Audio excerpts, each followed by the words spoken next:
Assalomu alaykum ahli jamoat. Mana Vistivkadan qaytib Dilshod Baykeni qo'rasiga keldik. Mana Dilshod akam o'zlari ham. Mana o'sha chempion mashhur qo'chqorimiz Lorenzo.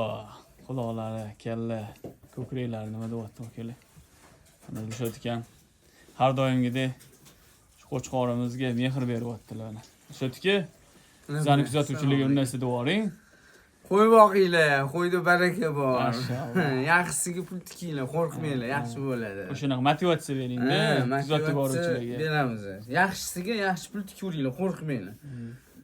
Go'shtku qimmat ekan-u demanglar. Yaxshi narsa, yaxshi pul bo'ladi, pul tikinglar, baraka bo'ladi. Faqat maslahatlashib. To'ppa-to'g'ri. Qo'y tushunmasdan turib, ovora urish kerak emas. Qo'y tushunadigan, ancha shu arashaning ichida yuradigan odamlar bilan maslahatlashish kerak. Shu sohani ustalari bilan maslahatlashsanglar, xudo xolasa, mana shunaqa chempionlardan nasib qiladi inshaalloh. Hammani qo'rasida mana shunaqa go'zal qo'chqorlar ko'payish.